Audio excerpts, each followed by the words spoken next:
Please rise for the gospel.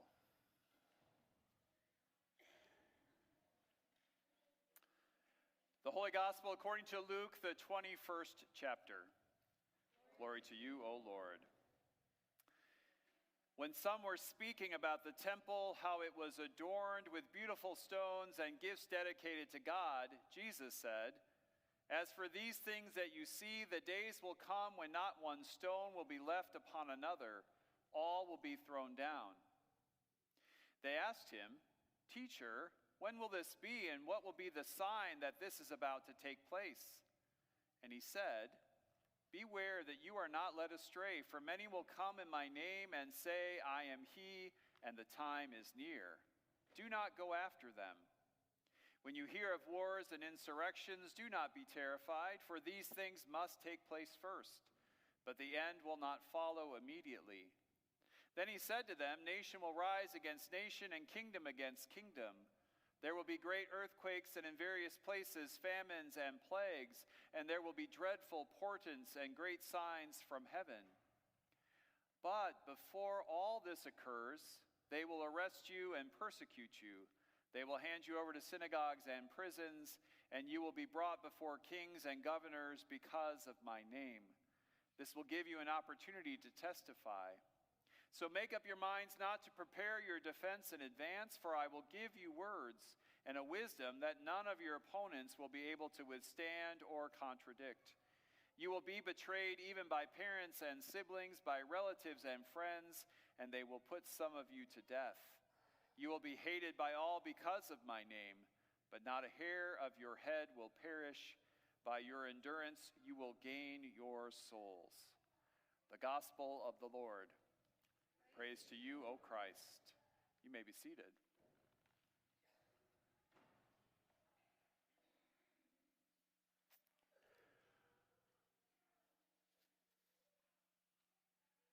Well, have you ever been to the doctor's office when you've received hard news? Ever been to the doctor's office when you received hard news? When you hear that news, often you shut down and you focus in on what the bad news is, and you don't get to hear all of the things that come next. Now, I also heard this morning that it might be possible that men and women hear things differently, and that women tend to hear the bad news and men tend to only hear the good news. And that maybe that's true, maybe that's not true. But it's also why I say it's really important that when you go to the doctor, sometimes it's really important you have somebody with you. And it's important that you have somebody with you because you have somebody who can hear past the thing that gets you to stop listening. Hear past the thing that you get caught on, that you don't hear all of the other things that come. Because it's a natural part of who we are that in the midst of a conversation we can get hung up on one piece of things and then we miss all of the next things that come. Now, I say that, or I give that example because we have a gospel reading that many people get hung up on the first verses of it, and they don't actually hear all the way through to the end and to the promise that Jesus gives to the people. They don't hear all the way through. So Jesus, of course, this is right moments after we have the widow putting her 2 last coins into the coffer. And this is following right after that.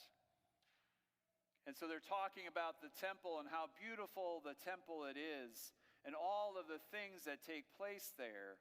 And Jesus tells them that this temple, that not one stone is going to be left on stone.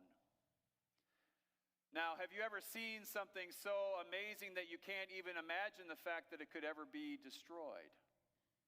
Maybe you've seen something so amazing that you can't even believe it could be destroyed. But Jesus is saying it all will be thrown down.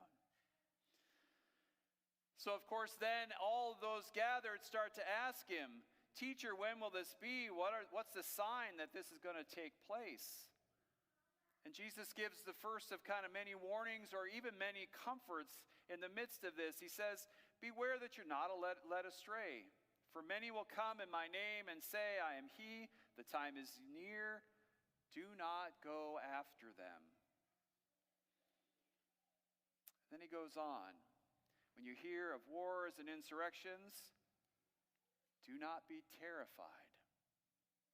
Do not be terrified. For these things must take place first, but the end will not follow immediately. And then he goes on to say even more of the things that will happen and all of the things that will need to take place.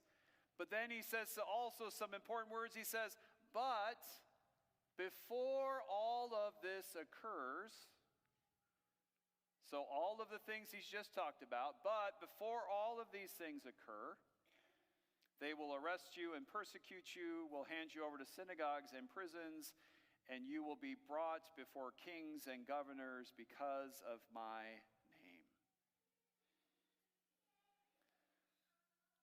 If we miss a part of this gospel reading, we miss the part of, but before all of this occurs. And last I checked, I don't have to come visit any of you in prison, so we aren't there yet. Okay? We aren't there yet. But as Jesus is trying to get the disciples, get those who are following him ready for all of the things that will come, he's also trying to help them understand what it looks like to have faith. What does it look like to believe in what God has been telling them? What does it look like to live in a way that God's presence is real for each one of them? And this goes to this next point where he says, this is going to give you an opportunity to testify. What does testify mean? Could be to witness, to share your faith, to talk about what God has done, any number of things. But he says something else that I think is really interesting. He says, make up your minds not to prepare your defense in advance, for I will give you words and a wisdom that none of your opponents will be able to withstand or contradict. Have you ever gone into a conversation that you know is going to be contentious, and you try to figure out the conversation before it ever begins? And so you, in a sense, prepare all of your words. You got your story down. You're going to say it a certain way. And then the person that you're talking to says something and it just disarms your whole argument. You ever had that happen? Yeah. Well, I think this is what Jesus is talking about. That sometimes when we prepare for that moment, when we think we've got our defense all lined up, it keeps us from actually listening to the person that we're talking to. It keeps us from actually recognizing what is happening in the moment. It keeps us from understanding what's going on. And so all of a sudden, all of that work we spent, all that time we spent, seems to be for naught. But it's a great promise in the midst of this that Jesus says, I will give you words and a wisdom that none of your opponents will be able to withstand or contradict. Sounds like a pretty good test to me if I don't have to know the answers ahead of time.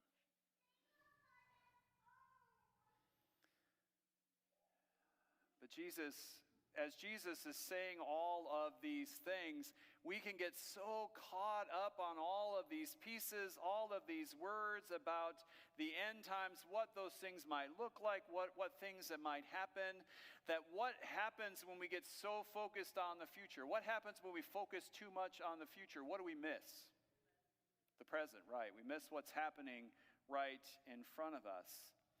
And so right in front of us, there are very important things that are happening. In these last couple of weeks, as SNAP benefits weren't put out on time as they were supposed to, we've jumped into action as a community, right? And not just us in collecting change or collecting food items at Thanksgiving, but in our community, there are restaurants that have opened up on special days to help people out who might be in need. Those are ways in which we could be thinking about the future and all of these other signs, but we're present in the moment saying people are hungry today.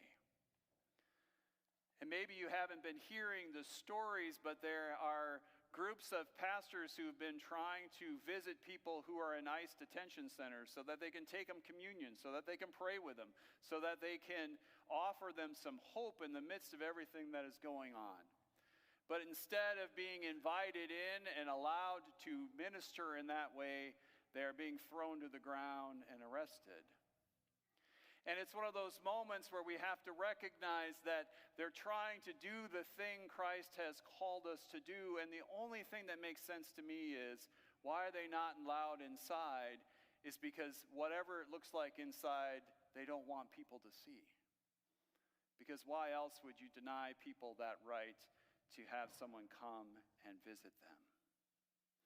And so there's examples like this all around us of the ways in which we as God's people can continue to serve those who might be on the margins, who might be pushed to the outside, who might be cast away and forgotten about.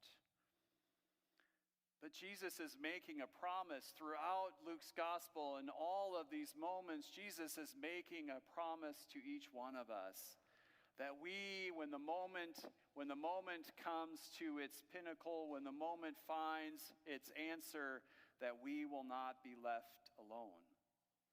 We won't be abandoned. We won't be forgotten. We won't be left behind in that way.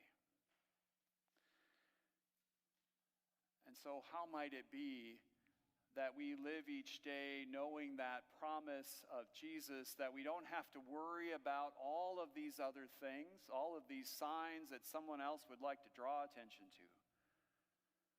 But instead we can focus on the present, focused on the people in our midst, focused on the people in our community, and find ways that we can be the hands and feet of Christ to each of them. And then have the faith to believe the promise that Jesus shares with us, that we do not have to be terrified with the things going on, that we don't have to prepare for our defense, but through caring for God's people, through being present in all of these things, we are building up endurance for this journey. Amen.